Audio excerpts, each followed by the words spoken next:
Hi, everyone, and a very warm welcome to all of you. My name is Madhulika Rajahan, mother, author, green energy enthusiast, and a certified Lean Six Sigma black belt expert.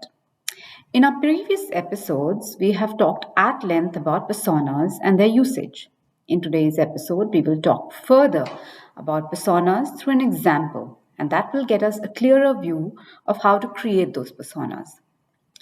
When we create personas, it is akin to creating a fictional character.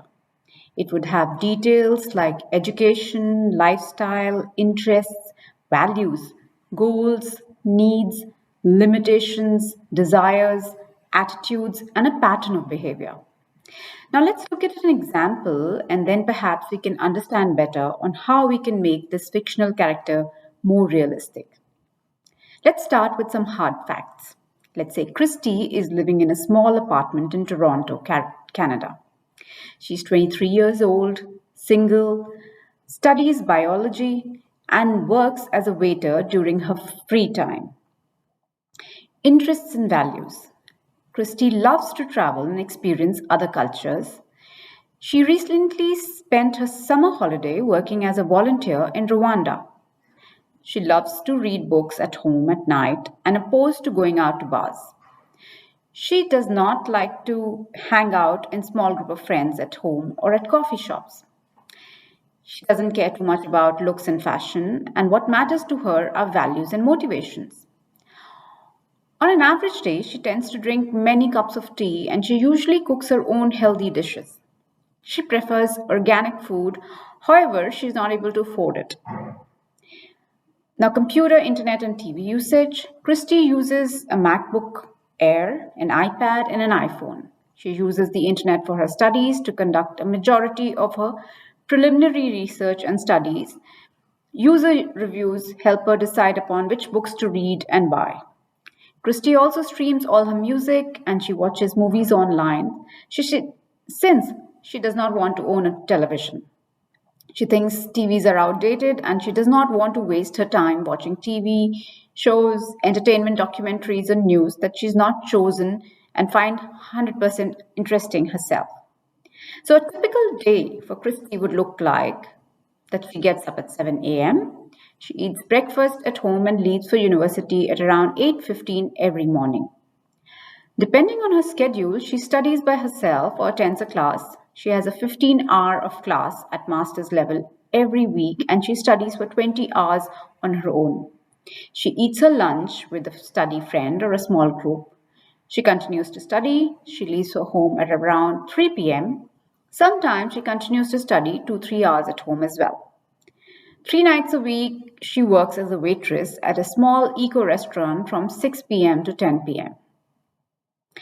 Considering future goals, Christy dreams of a future where she can combine work and travel. She wants to work in a third world country, helping others who have not had the same luck of being born in a wealthy society. She's not sure about having kids and her husband yet. At least that's not on the radar. This method of developing personas stems from IT system development during the late 1990s, where researchers began reflecting on how you could best communicate and understand the users. Various concepts emerged, such as using archetypes, user models, lifestyle snapshots, and model users.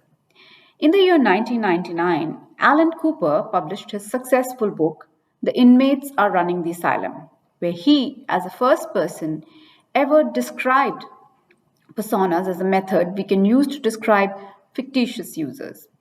There are a vast number of articles and books about personas.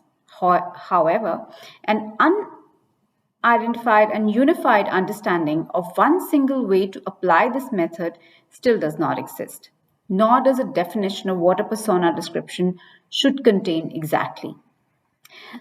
So, hence, we would say that personas are fictional characters. You create personas based on your research to help you understand your users' needs, experiences, behaviors, and goals. Creating personas will help you identify with the understand the user you're designing for. Personas make the design task at hand less complex and they will guide your ideation process, and they will help you achieve the goal of creating a good user experience for your target user group. Engaging personas emphasize how stories can engage and bring the personas to life. The 10-step process covers the entire process from preliminary data collection through active use to the continued development of personas. The same we discussed in few of our earlier episodes. So with this, we come to an addition to this edition of All Things Lean. Hope you've had a better understanding of how we can create and use personas. Don't forget to like and subscribe and comment in the comment section.